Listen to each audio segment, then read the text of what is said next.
Yeah, okay. Well, so it looks like we've started. Yeah. It's round one of the Tundra Wolves Challenge 7. Well, Tundra Wolves Challenge 7. Annual. So round one, yeah. Breaking the ice. Yeah, we have Shane versus, I think, Drew, right? We saw Drew Harris. Yes. Yeah, what's... okay, we're going to have Drew's deck. Well, we'll have everything in yeah, Drew's deck will be there in a second here. So a nice Reanimator to start the day off. Oh, that's a good question. I don't know. We have to check the Drew Harris. We're going to get Drew's deck up real fast here. Oh, it's like an Underworld Dream Wind of Change. Oh, yeah, looks like Drew's playing a Winds of Change Underworld Dream combo deck. Yes, yeah, that's yeah. Right. And? So not much going on right now. Yeah, just kind of like taking it easy. Well, it's interesting for us to see Reanimator because we've only really have our own experience with it. Yeah. And like we've been seeing some shady things coming out of it, so it's nice to see finally somebody else pilot the deck. You know what I mean? Yeah. Get a different perspective. Yeah. So, I guess both players right now just feeling each other out, seeing who's playing what. Yeah. Okay. Oh, nice. Right. A nice little altar deck we got on camera here. Yeah. Beautiful cards. Though. Yeah. So it's interesting, right? Because my notion of a Reanimator, not just from the modern-ish versions of what people are playing, but even from the early versions that Benoit and myself were brewing with like Dark Ritual, always had this notion of have a very fast out-of-the-gate start, but we're seeing the opposite here, and it's just interesting because, again, I've been struggling with the deck like recently, so maybe my approach to it is way too like outdated. So it's good to see somebody else pilot it. Yeah. I don't believe was there a Birds of Paradise in the play? There's a Birds of Paradise. Yeah? Okay. Well, in the versions that I've seen Birds of Paradise, but and I think actually in his hand, is that a Birds in his hand? Right behind the Rasputin. Oh yeah, I think it is actually. I think it is actually. Looks like the opponent's holding a Black Vice. Okay, that's a tap 4. Is that an all? No, we're not getting All Hallows Eve out there, are we? No Bazaar. But okay, so I was gonna say, so no Bazaar, All Hallows Eve. Okay, fine. It is the case though that when you see your opponent playing a blue source, you could be afraid of it resolving. So just good to get it into play. Even if you can't activate a Bazaar every single turn for it, at least it's in play. And once those counters come off, it can't be countered anymore. So yeah, it's a safe play, right? It's the most expensive clunky card in the deck that's not a creature, and you need to make sure it resolves. So I think it's an okay play. Yeah. Because even if he drops a Bazaar, now, right? He could still discard 3 creatures. Yes. So it's still good. And he can also activate the Bazaar on his upkeep before the last counter comes off of All Hallows Eve. So that could be potentially up to 6 creatures on the board. I think really it's only a mistake to do this if you don't have the Bazaar in your hand, which I believe I saw he has the Bazaar in his hand, so it should be okay. Well, I mean, he has to act fast because he's got like Underworld Dreams and Black Vice. Oh, that's true. Yeah. So he's got a Bazaar. Well, okay, so Bazaar works against him in the face of an Underworld Dream, but if he's able to get like 4 6/6s into play, right, it's okay. Right? You win in one turn, kind of. So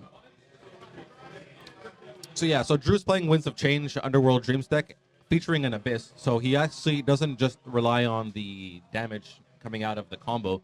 He's even playing defensively as well. Yeah. So if we see now Abyss is good in the matchup, but not in the face of an All Hallows Eve, right? I mean, if I get 3 or 4 big guys and one dies, maybe I'm not winning in that one turn, but the Reanimator deck is still putting enough damage in to threaten lethal over the second turn. So I'm curious to see what creatures he's gonna have Okay. Disenchanting the. Yeah, I just said, okay, yeah. Nice. That's what I mean, right? Like these decks, the Reanimator decks have become a lot less controlling. A lot less explosive, and a lot more like I'm just gonna play my game, and eventually I'm gonna have these massive guys in play. Yeah. So it's a completely different angle of attack than what we were doing back in 2018, 2019, whatever. I wonder what that card on. I know you put a Rasputin and Shivan Dragon. Shivan Dragon. Okay, that's what I thought. But yeah, the altars are out of this world in that deck. Yeah, beautiful deck. I remember seeing the picture and it was just like, I mean, that's like years of just like going to events or seeking online just to get these like special kind of altars done to your deck, and just to have it all together. It's like really nice. Oh, he put 2 Rasputin in there. Oh, okay, yeah, okay, we have the timer over there. Yeah. Okay, so Rasputin is actually a new tech in the Reanimator deck, discovered by, I think it was Mark Ivaldi. That card is insane. It enables everything. You get it into play, you're casting Brain Geysers, you're casting Triskelions off of it, Mind Twists. No, like Rasputin really opened up so many interesting avenues to the Reanimator deck. It's like completely out of this world. I started with 1 myself, went to 2, and I'm pretty sure I'm sitting at 4 now in the deck. It's Rasputin. Yeah, because I remember amazing. like initially when you had first played it, you're like uncertain of like how to use it efficiently or to maximize its benefit the most, you know. But I think if you have like 4, that kind of like, you know, you can you can do you it can play all. your Triskelion, you can play your Brain Geyser quickly, do it all. you can do everything. And it's nice because it refuels its counters. Now, it obviously takes a long time. It's 1 counter refuel per turn. But still, I mean, no, it's really an amazing card. Like, you really have to try it to fully understand it. Okay, so now he's got the Abyss. Okay, so he's got, it looks like a second All Hallows Eve in his hands. Yeah, and it's interesting too because it's gonna put the theory to the test, right?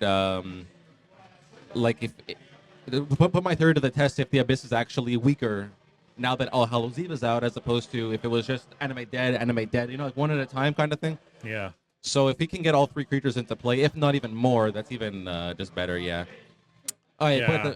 He can't. Oh he right. Yeah. It's Legendary, So there's the downside of the multiple Rasputin, right? 2 legendaries of the same name can't be in play at the same time. So which is interesting again now because it makes the Abyss better in the face of the All Hallows Eve now because he's got 1 less creature. So like there is a big difference between 2 creatures and 3, even though it's just 1. There's a massive difference when you're talking about Abyss in play. So it's in Shane's best interest to use those counters as quickly as possible. Yeah.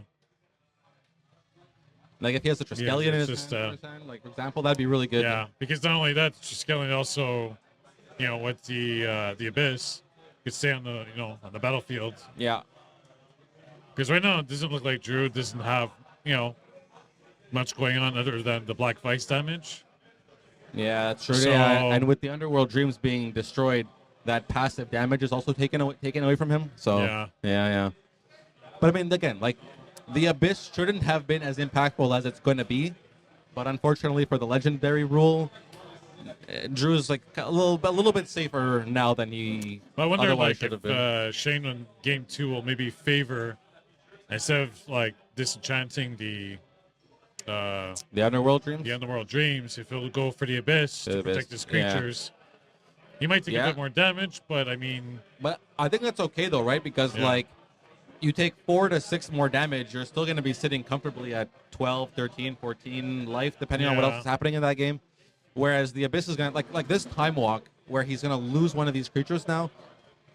Kind of feels bad. Yeah, it feels really bad. Whereas if he had the 3rd creature in play, it would be okay. Or if he would have just still swing in for now. Yeah. I mean.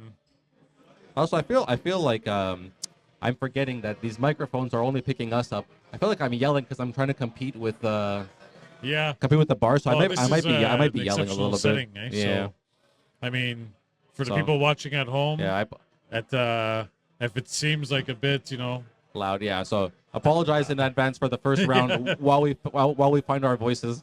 No way, we'll eventually lose our voices throughout Okay. the videos as they come along. I think he just cracked the Lotus to pump the Shivan. Is that correct? Say that again? I'm pretty sure he just cracked the Lotus and used the Ruby to pump the Shivan. Yeah, so it's a swing for 9, right? Yeah. Which, okay, so like that's a pretty aggressive use of the Lotus, I would say. But So he played the Rasputin? Oh no, he's just no, he activated the Bazaar. Okay, that's I said it's a pretty aggressive use of the Black Lotus, but the fact that it does wipe out half the life is kind of okay. It's kind of more justified. But typically, like you should have a little bit of respect for Black Lotus. It can enable quite a lot. So, like for example, if he can't, now he does have so like say like not being able to get the win on the next turn makes me a little bit more reluctant to use the Lotus for that application, because the game will go on now, and you've lost access to 3 explosive sources of mana, which you decided to turn into a lightning bolt, which again is okay, but considering two. I mean, he felt okay because he had the second All Hallows Eve, so he's like, okay, I'll try to maximize my damage. Yeah. So the next time I have my creatures in play, it's instead of a 2-turn clock, it's going to be a 1-turn clock. See, like, so maybe he felt comfortable just throwing dumping the mana. So he's like you said, dumping the Lotus for 3 damage. You know, so like I understand maybe the mindset that he's like putting all his chips into that one play, saying hoping for that 1-turn clock. Yeah, I mean, so I would be very okay. Again, not to say that it's wrong. Just I'd be very okay with the Lotus decision if the original All Hallows Eve brought a 3rd creature, right? If he was going to be able to attack with a creature now, as opposed to losing his whole board to the Abyss. So I mean, plus he has a Triskelion too. In the graveyard. In the graveyard now, now he so does, maybe he just wants to put him even closer. That's true. That's true, because if he also can find an animate dead, right? It's like on that turn where he reanimates, he can ping twice, kill the Triskelion with the 3rd ping, and then animate dead the Triskelion for 3 more pings. Yeah. 5 damage, not irrelevant when you've taken the choice to crack your Lotus for Lightning Bolt, basically. And see, we have a couple of people chatting in our. It's good. So I think people Yeah, they were. The voice concerns. Loud noises. Yeah, loud noises. Stop yelling into the mic, Mark. And I mean, right now, it's just Drew doesn't seem to be having like a good top decking right now. It seems like he's he seems to be struggling to try to get his combo pieces together for the win. Yeah, I think he got a little bit lucky with the All Hallows Eve bringing in only 2 creatures, because the Abyss was able to keep him in the game.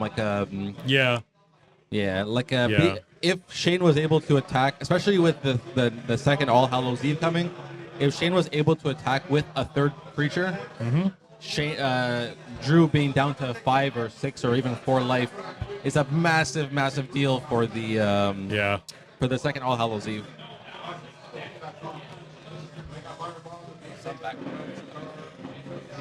Some background is coming through. So, looks like. Okay, perfect. Looks like Do we have a concession all of a sudden? No, time twister. Okay, sorry, my head was turned for a second there. Yeah. Okay, yeah. Okay. So but I mean, he could still activate Bazaar. Yeah, so it's actually. But he's gonna take 3 Vice damage. So. You know what I mean? Like, hold on. No, the Vice won't be that bad, because I like the discipline from Shane to not use the Bazaar on his turn, because he can activate it on Drew's end step now, which will bring him down to 6 cards. Yeah. And then on the upkeep, in response to the Black Vice, he can activate it again and go down to 5. So he'll only take 1 damage. Yeah. And he'll see 6 fresh new potential creatures in his graveyard. So the discipline on the Bazaar. But at this point, do you hard cast your creatures? At this point, like if you have a Triskelion, you just hard cast it if you can. Yes, but All Hallows Eve is going to resolve next turn. Oh, so that's he right. He has the immediate access to big boys. Yeah. So girls. I think. I think Drew is like, okay, screw it. I gotta try this. Maybe try to filter out his graveyard. Yeah, it's the devil you know versus the devil you don't. But in this case, the devil you don't know is is a safer bet. Yeah, the Time Twister is like a card. It's like a delicate dance. You got to know when to really play it because it could just completely like go against you. So, but it's interesting to note that the Reanimator decks now themselves are kind of playing Time Twister also, so it's less detrimental. Yeah. Against like for the Reanimator player than it otherwise would have been. All right, we got a graveyard on the left side now. I think I saw one Sedge Troll. Did you see the other? No, I didn't see it. I was looking at the Drew side of the board. So he's gonna take the counter off. Oh, but no Bazaar activation in response. Oh. Yeah, Abyss goes first, right? It's Apnap. So, okay, he must have a really good hand because it's not worth the gamble to discard 3 more cards. But again, very unfortunate to be resolving All Hallows Eves that aren't paying off big time when there's an Abyss in play. Very unfortunate. But Abyss showing its worth. I mean, showing its worth. Yeah, it's the MVP right now in this matchup. Just really saving Drew from a loss because Shane really needs to have like a few creatures out to kind of, to mitigate the discarding 1 creature per turn. Oh, but look, Asera was the next card. So had he activated that Bazaar, Asera was coming. It's unfortunate. I think you just gotta do it. I think, especially with the Black Vice, you just gotta activate the Bazaar. Like you gotta hope that your deck provides a bit.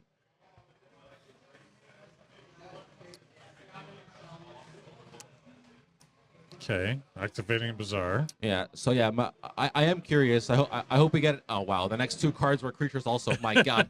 Oh my God. Yeah. Sometimes keep the Triskelion. Oh, okay, now discard both all 3. Yeah, sometimes you gotta just trust in the heart of the cards, even if it's not the same game. I mean, at this point, you just hard cast Triskelion. I mean, yeah. Well, I mean, he discarded it, so okay, I can't really see what's in his hand. Is that a recall? Maybe he's gonna recall for play again, play a much slower game, recall the All Hallows Eve, play All Hallows Eve again, and now bring back all of these guys. Could be pretty massive. Like as much as Shane is. As much as Drew is preventing a loss on his side of the table, he's not doing much to threaten Shane. Yeah.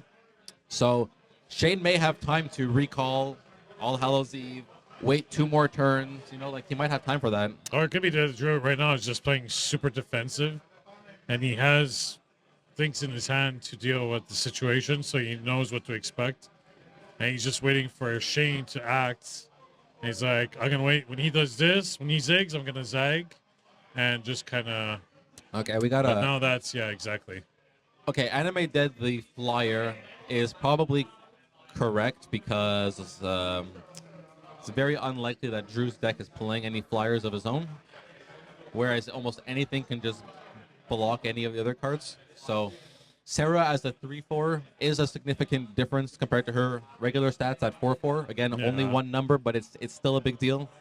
But still, the flying unblockable is or the recurring damage. It's nice and the 3/4. I mean, Yeah. She can be bolted, so that's good. Yeah. So. Okay. So for saying that Drew is not doing much. It's only like words because he's playing quite powerful cards, right? Because has Shane been taking any vice damage?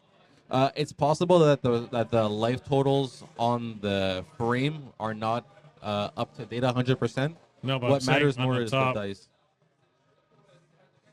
Oh well, yeah, I don't know. Because I'm not sure. I was like, trying to. Yeah, we'll have to pay more attention to the life totals a bit. Because I just realized his hand seems quite full. There's a Black Vice on board. Yeah. But now there is a discrepancy between his life total and our 13. No, yeah. So that could be the 3 cards that were in his hand. Maybe.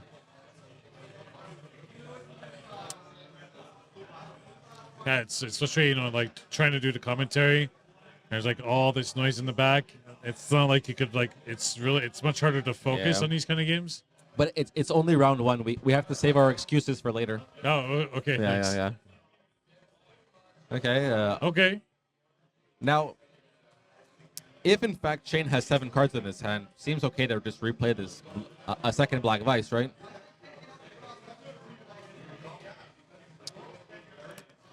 Yeah. Okay. We got a hand count check. Yeah.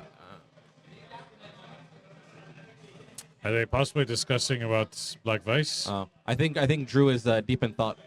He may have a Winds of Change. Is there a Winds of Change there? Okay. Ooh, okay. Okay.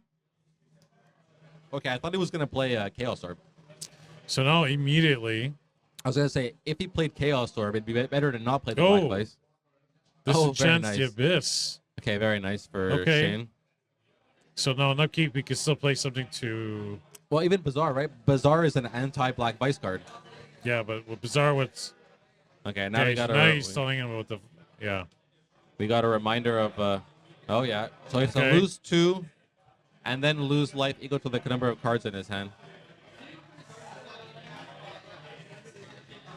Well, he only lost 2, though, so... Yeah, okay. He had 4 cards in hand, okay, yeah, so that was fine. It was perfect. Because the way he was like holding the cards, yeah, made it seem like he had like 6, 7 cards. I think I really like. I think we have. Does he have time to recall All Hallows Eve or no? No, I don't think so. Because Time Twister was because he had a Time Walk in his graveyard, but the Time Twister took it away. So a recall Time Walk would have been amazing. 1, 2, 3. Could he get like a Triskelion maybe or another creature? I would say maybe the Triskelion. Can he cast it? He believes in the All Hallows Eve. He does have the mana for it. He'd go to 7 playing it. Then he would take 4 damage across the next 2 turns from Howling Mine. So he'd be at 3. Now he's in Bolt territory. I think it's too risky to bring back the All Hallows Eve at this point. No. I think it's got to be Disenchant and maybe Triskelion. Right? Yeah. I mean, if he disenchants the Underworld Dreams, he's a bit better off. He's in a better off position. Definitely have to have a. Especially with the Howling Mine and Black Vices. Yeah. I think I like Disenchant Triskelion because I think All Hallows Eve is a bit too slow. And with the 2 creatures in play, like you're going to win before the All Hallows Eve or even resolves, I think. So I think Triskelion for the extra damage. And the Disenchant would be the correct place for me, anyways. I don't know. This is 6 damage coming through. 6 damage. I mean, yeah, he's winning next turn, right? All Hallows Eve is just. Yeah, it's too slow. Well, unless he's like being so careful that it's like if this game goes beyond 2 turns, but I manage to destroy the Underworld Dream, I'll have a backup plan of here's 8 big guys, but. I don't know, Triskelion, because look, if you attack for 6, he goes to 5, and if one of those creatures survives, it'll put him low enough that the Triskelion will just kill the opponent. Yeah. So I think Triskelion was maybe correct. We'll see what happens. By the way, he's got to win next turn, or else they're gonna go to game 2. Yeah. So, I think any life totals that don't get updated on our frame will be updated in the post for when the videos get uploaded to YouTube after. So more importantly, to pay attention to the dice on the table.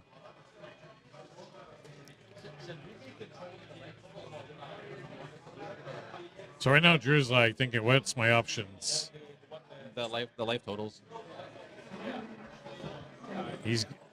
Drew's got to be able to like win this round, but otherwise he's like, "Okay, yeah."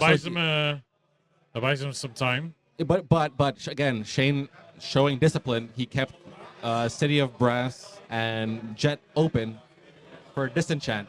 So as much as he may want to Disenchant everything else, he can now stop that Chaos Orb from. Yeah, that's true. From putting a stop on him winning the game next turn. Like that Chaos Orb is now public enemy number 1. Much scarier than the other cards on the board. He just has lethal, right? If he can swing again. Yeah. Exactly. So as soon as that Chaos Orb is activated, based on the wording, you have a chance to we're not disenchanting. Interesting. Okay. I wonder why. Unless maybe he has another Animate Dead in his hand. He's going to bring in the Triskelion. I didn't see Animate Dead in his hand. No, I know, but I just don't understand why. Okay, it's. I think he's just more afraid of other stuff. I think he's just straight up more afraid of the Underworld Dreams. So again, mana drain. So it wouldn't have mattered anyways, I guess. Yeah. But okay. I'd still be curious to know if he was thinking about something else because, like, pretty sure attacking for lethal here just wins.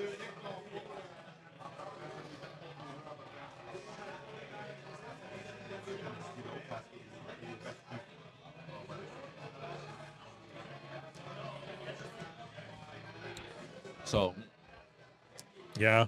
Well, it's like a. Always like a little bit of back and forth between the two. It's like you're just watching them and you're like, But yeah, he's gonna win. It's just like. But see, based on Shane's hand, I'm a little bit curious to know the disenchant decision. Oh yeah, he brought it back. Right. Yeah. I'm pretty sure Reanimator decks these days are playing two or even one sometimes. All Hallows Eve. It's not really a 4 of anymore. Yeah, 4 seems a bit much, I think. Yeah, well, with the Dark Ritual version, it made a lot more sense, right? Because like turn two All Hallows Eve. Yeah. And then you just start bizarring right away, kind of. That's why Benoit and I called it Turbo Pumpkin. Because it was just like, play that pumpkin as fast as possible. And that artwork is like beautiful, by the way. All Hallows Eve. Oh, yeah. Such like an iconic art. Oh, wins a change for the sneaky win? No, looks like it's a win. Well, hold on. No? So Shane only has 2 cards in his hand, so... Yeah, Shane has 2. So he'll draw 2, lose 2, then next turn he'll draw 2. He goes to 1. Oh, wait, he has how many cards in his hand? He has 2 cards in his hand. Okay, 2 cards, so it takes 2 damage. He goes to 3. Unless? No. For some reason, I had 3 cards. Okay. Swording his own. Plow your own creature. Hey. Go to 8. That definitely works. So 1 less card to draw, 1 less damage, and you have 3 more life. It's good enough. And also, he has the Mox to sacrifice to Tog in case Drew draws bolts. Yeah. So right now he's got what, 2 Moxen? Looks like. Yeah, 2 Moxen. Yeah.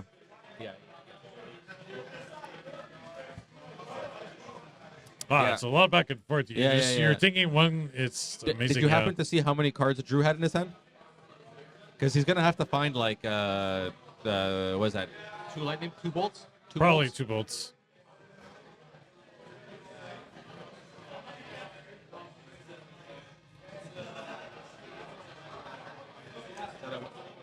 Is that a Winds of Change again? But it doesn't. Oh my god! Oh my god! Brutal. That's so. Wow. Jesus. Yeah. Jeez. Just thinking about lightning bolt, and then this card comes out of nowhere. Get the Wheel of Fortune. That's a massive draw for Drew. So what can? Oh my god! Because even the Black Vice is in play too. That's like a huge. That's a massive draw. So if you're not dying from. Well, he's gonna take 7, go to 1, and then he's gonna take 1 just for drawing on his turn. Even without the Black Vices, there's so many things to worry about now. So honestly, if anything, even more so than the Abyss, I would say that mana drain from Drew might be the MVP of this game. That's true. Okay. Is Shane playing any sneaky lightning bolts? I doubt it, but... And he can't even use it this turn because of City of Brass would just kill him. Oh my god, is that Time Walk also?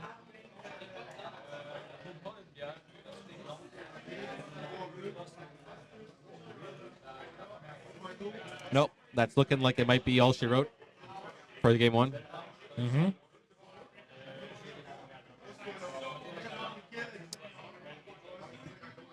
I admire the fact that both players were just sticking it out to the end or so close. Yeah.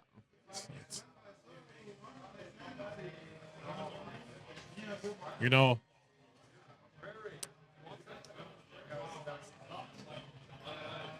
he has to be able to like discards down to 4, or else he's dead from the Black Vice. Yeah, but the brutal part about it too now is that he can't even activate Bazaar to do that because Bazaar will just kill him.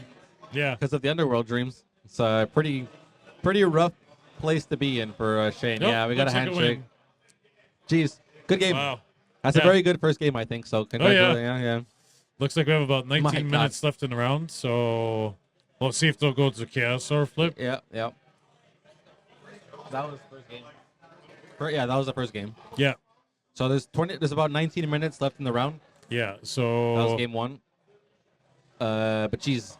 Oh my God! Okay, with that Wheel of Fortune though, like so, I was so focused on the Tog surviving because of the previous turn, just like thinking about damage on the board, attack for lethal, protect the Tog, and then the Wheel of Fortune comes out of pretty much nowhere. Well, I mean, it came out of his deck, but Jesus. Please see yourself out. Yeah, I see myself out. Okay, sorry. It's just it's always you're like, oh, there's this, could be this, and then it's like that one card played. You're like, oh yeah, that's right. You always forget that one card. Always feels good when you have your outs figured out. Yeah. And then it feels even the worst when the third out comes. Or it's like when I play against you and then I just slam an Armageddon. And you're like, oh. Yeah, well, no, as much as I just slip my wrist here, please? Thank you. As much as I'm always thinking about Armageddon, I'm never thinking about Armageddon. It's so bad. It's so bad. I will put the fear of God in you. Yeah. Well, wrong card, but. All right. So, unfortunately, we don't have access to their sideboards right now. But you could imagine what the standard sideboard is going to be. I mean. Yeah, I mean, if Shane has any more disenchant effects, he'll be very happy to bring those in. Yeah. I would imagine that they play 2 in the main. I would suspect, so, yes. probably bring 2 extras from the side, most likely. Yeah. I know that the biggest concern for the Reanimator deck is the deck. So, like, he might be packing more Divine Offerings or Dust to Dust than he is Disenchants. But, hopefully for him, he's got what he needs. And then from the Winds of Change deck, I would imagine some kind of blasts. Would he be playing blasts? Blue blast, red blasts? Probably blue blasts. Is it worth bringing them in, though? No, I don't think so. If he's playing like Terror, maybe like more Abyss or Terror. Probably creature removal of some sort. Yeah, I mean, because he's got the Sarah Angel. Yeah. Shivan. So I'm sure there's some amount of Terror in the sideboard, and like he might be feeling good about what Abyss can represent after that game. So if he has any more in the side, he might bring them in. Yeah, that's true. Because he knows that his deck is creature-based, heavily creature-based, so he's going to use whatever creature removal he has in the sideboard. Because Reanimator doesn't usually tend to take out all their creatures. Actually, you know what? I can probably... one second.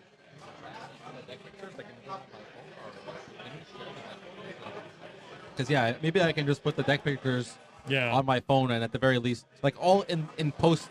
We're going to have like deck tech and everything, but at least for right now, we can see the sideboards and give better insight into what they might be thinking or doing.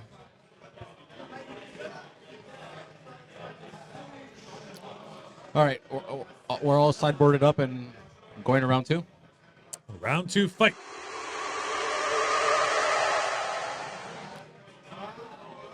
I'm actually excited to see how this is going to turn out. Well, I'm definitely going to ask Shane after if he was thinking about something that I just couldn't see with disenchanting the Underworld Dream instead of the Chaos Orb. Now, again, it didn't matter in the end because the mana drain was there. But theoretically, but, I'm still curious what the thought process might have been. I think what also didn't help Shane is that when he had the Bazaar, he had 2 Rasputin, and he could have played that 3rd creature because of the 2 Rasputin. And earlier in the round, remember he had drew 2 Rasputin? Yeah. So Yeah. Oh, yeah. So I think that kind of like changed everything.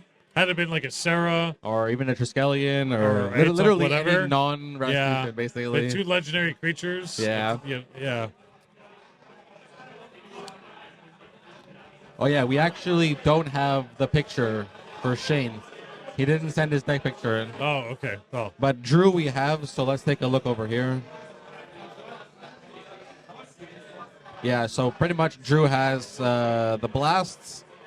He has Gloom, but Gloom is not going to come in. No. And he has his Lightning Bolts in the sideboard. So Lightning Bolt wasn't even an out in game 1. He'll probably bring in a little bit more burn. Yeah, but think about that. With Lightning Bolt not being in the main deck, his only out was that Wheel of Fortune.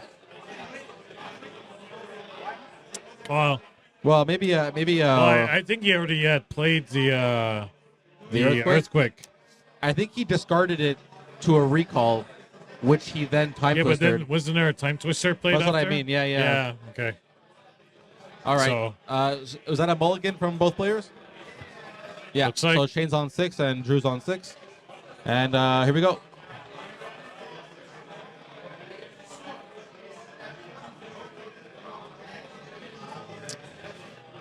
Okay, there's the bizarre opening from the Reanimator. I can only. Drew's got a. I can only ritual. see. I can only see a City of Brass in Shane's hand. Oh, Drew with a second Dark Ritual. Okay.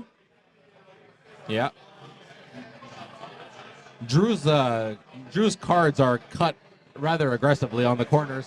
They're all like alpha cut.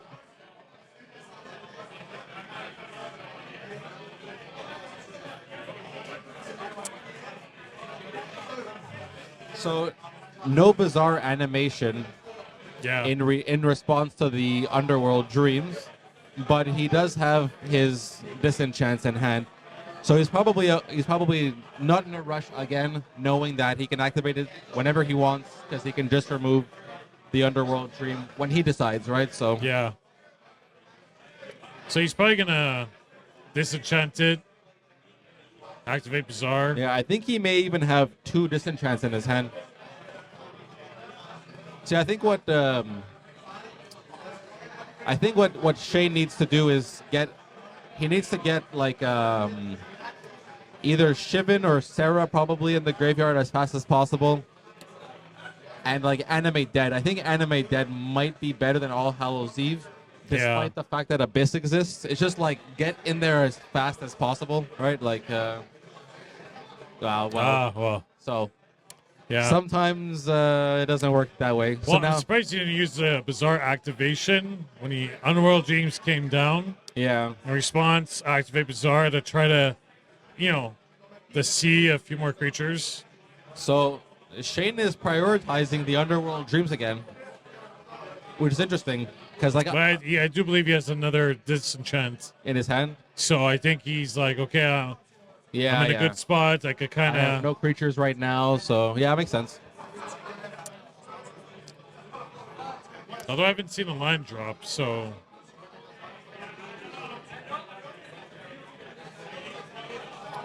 So yeah, I guess also the Underworld Dreams is a little bit more scary because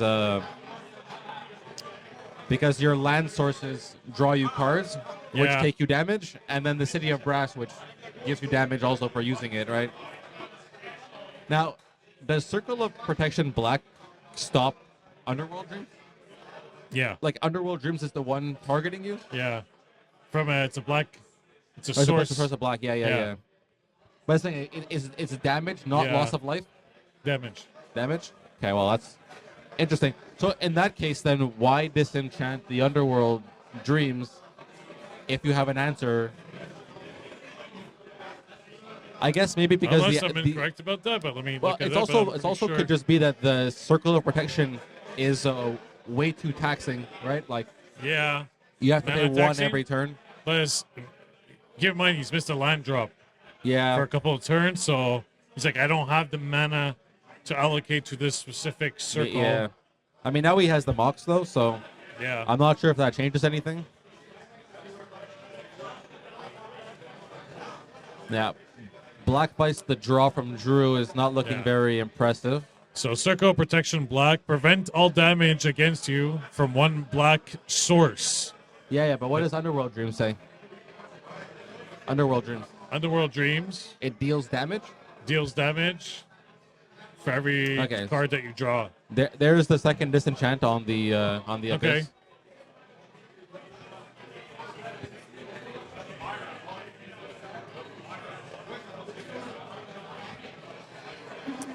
Okay. Set Troll making another appearance.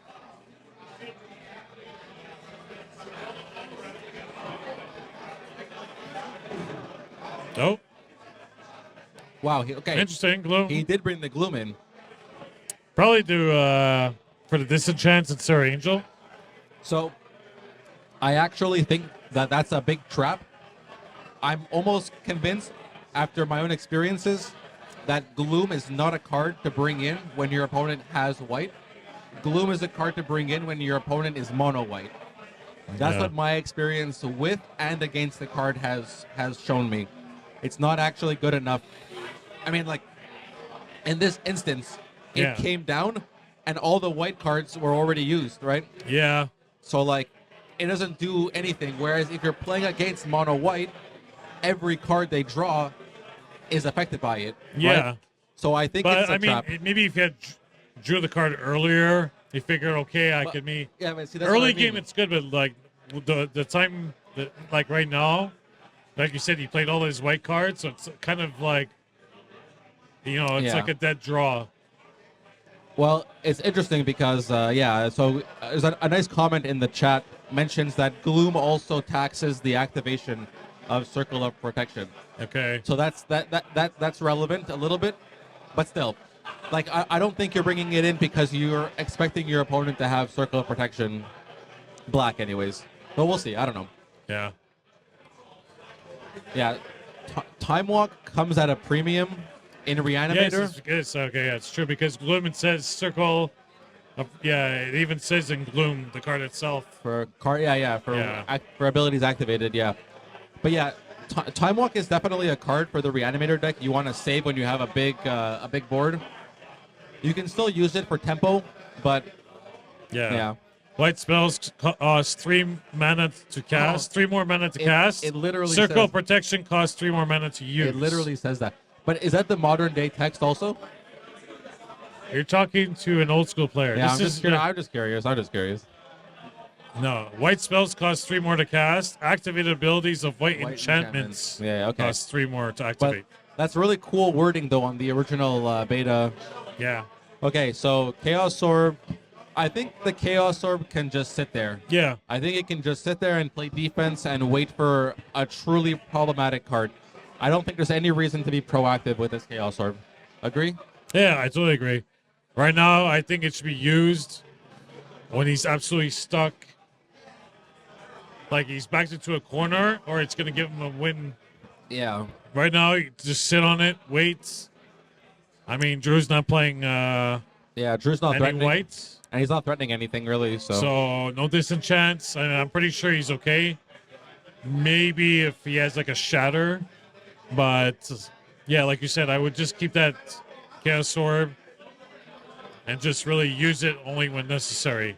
Because if he plays another Abyss, if he plays another Underworld Dreams, then maybe, but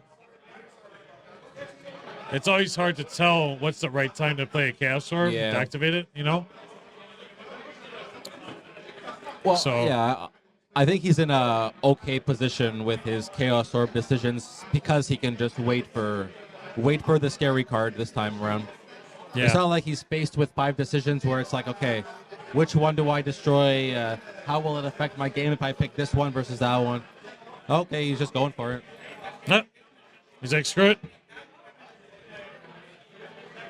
Maybe he knows something we don't about the cards in his hand. Yeah. Or maybe he's got 2 white cards in his hand. Yeah, that's true. I mean, yeah, okay, Divine Offering.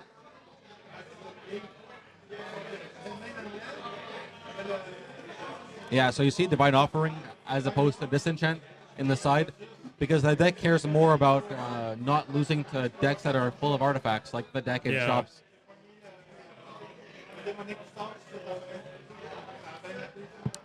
Okay. Another Gloom.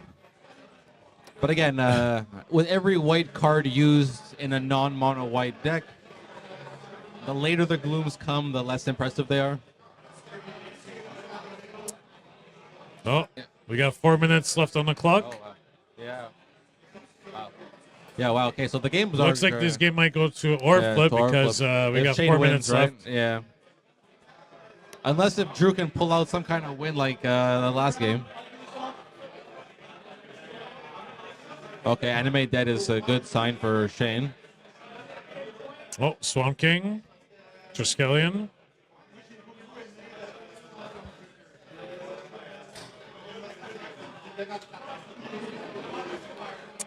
Yeah, it's quite loud in here tonight. 64 players slamming some old cardboard. Yeah. It's good though. Drinking beer and eating food. It's our biggest turnout so far, I think. I think it is, yeah. Yeah. I think it beat our 2021 record, which is in the high 50s. So that's good. I think we even had a couple of cancellations, so we might have even been up to like 66. Oh, yeah. So I'd say. Okay, it's got to be Triskelion or Solkanar. Yeah, Triskelion. Triskelion is presenting lethal all by itself and doesn't die to Abyss. Abyss, yeah. Well, no, sorry. It's not lethal because of the -1. Yeah, that's true. But it's okay.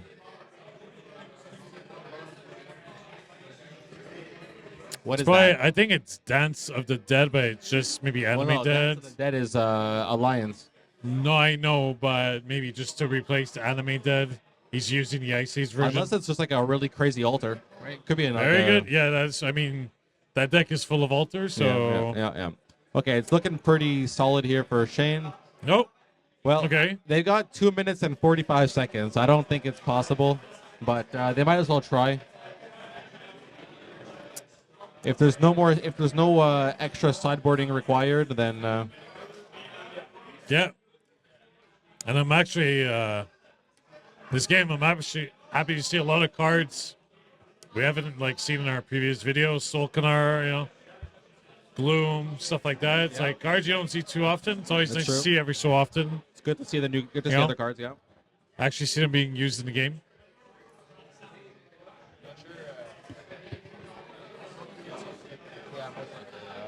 It's looking like it's going to be a Chaos Orb flip determination here. I believe from previous matches we had, what is it?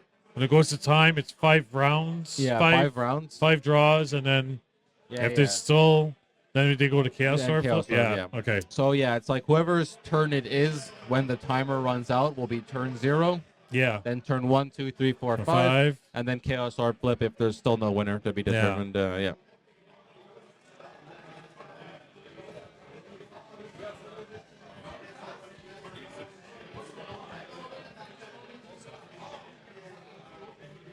Okay. I wonder if they're aware of. Well, they'll find out soon enough. Yeah, we're just gonna inform our players how much time they have left, so they either go supersonic speed or. Yeah. I don't know if. Is there ever a reason to just go straight to the orb flip, or is that game ever gonna end in 1 minute? Probably not. End in 1 minute? Is that what she said? Yeah. No? Okay. Sorry, did I just burn you on live? It's okay. It's okay. You've insulted my hairy chest for years. I'm loved somewhere by someone. It's okay. Somewhere by someone. All right, yeah. So they're still shuffling, and that timer is running. Yeah, down, I think it's just it makes sense to do or flip. I don't. Yeah, I'd still be curious to see their opening 7. Yeah. See what they drew. Extrapolate from there. It's okay. JS can edit that part out later. Oh. And that music in the background means it's time. Okay, so. Yeah, it's looking like the timer queue has just rang. Or it's just the bar playing music. One of the two. That might just be the bar playing music. No. Is that music art? Yeah. So now they got to go to orb flip.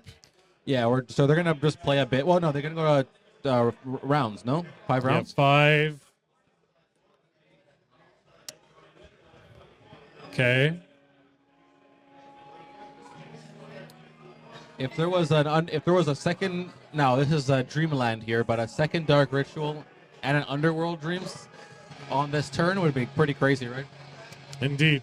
Gives you exactly the 6 mana you need for Underworld Dreams time fixer. Do 7 damage.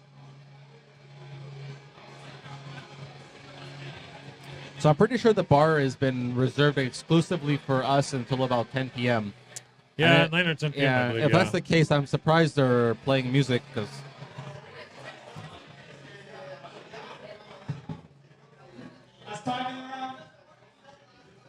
All right.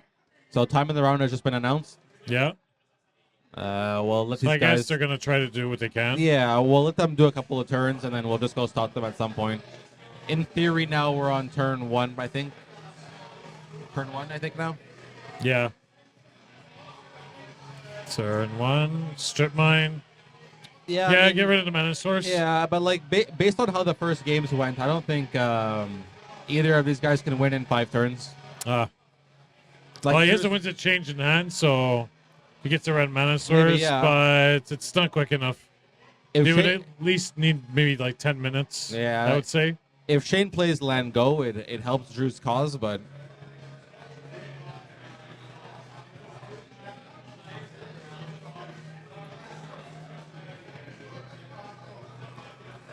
Okay, so they got the dice. So I think they're keeping track differently, but they should be at turn 3 right now.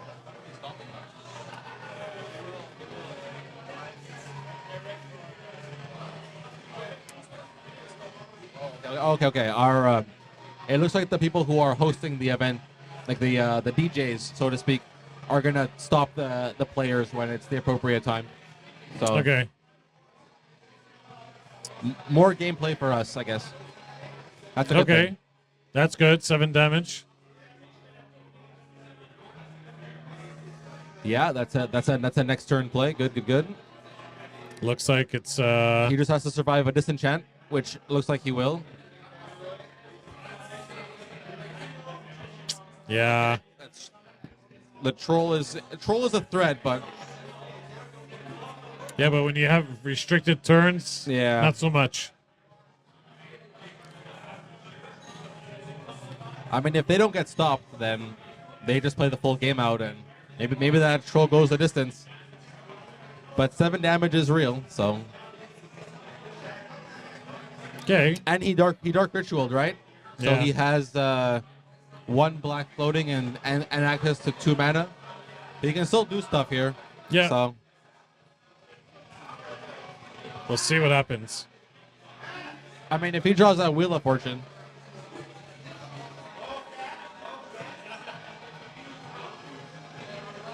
Yeah, that would be the dream, I guess, eh? Oh, shit. I'm going to stop touching stuff. Yeah. Probably let JS handle let JS do the... I don't know if you just have to, like, click once, and now you can edit. Let me see.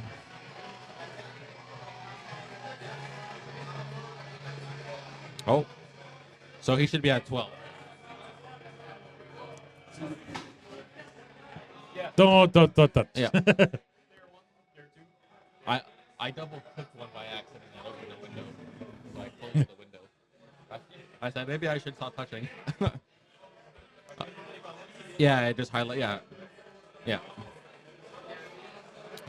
Okay, so we did not get a Wheel of Fortune follow up, unfortunately. Yeah.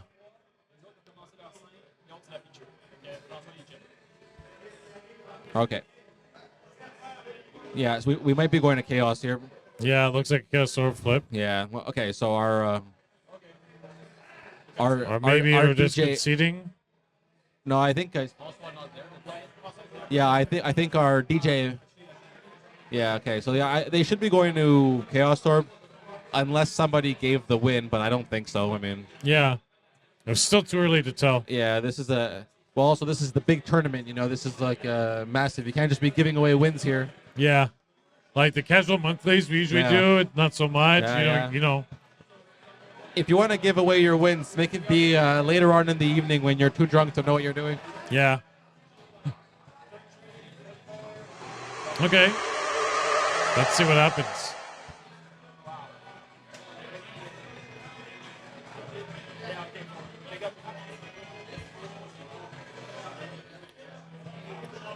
All right, so I think the way this works is each person will go back, like, turn for turn, flipping the orb with the standard rules of 1 foot. 1 flip. 1 foot in the air. It's 1 foot? 1 foot in the air. 360 flip. And first to miss, right?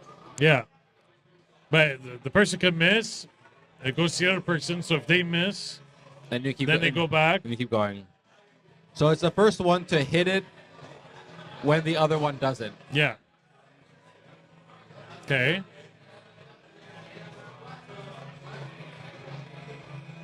Looks pretty good. Looks pretty good. You'd almost think at this point in the history of old school that everyone's a pro at flipping these things, but nerves are still real. Oh, still good. Still good. Landed on the card. Do sleeves count? Huh? Do sleeves count? I think it was still over the sleeve. Do sleeves count? Yeah. Okay, sleeves are an extension of the cards. Couple And they close count. calls. I think a couple of sweaty palms. Ooh. The way Drew flips is giving me a little bit of stress. Drew's flip looks like it could go wild. You know what I mean? He's crazy. He's out of control. What's he doing, this guy? It doesn't fall straight. Makes me too nervous. Reminds me of that meme. 3 hours later. 3 hours later. Does it ever end if they don't miss? Yes, we saw 56. Wow. The longest was 56 flips, yeah? We got a big miss. Poor Shane.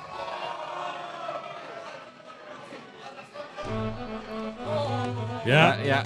That Drew does wins count. with 4 flip. Yeah, it doesn't have to land face up. No, it has to just face up. rotate once, right?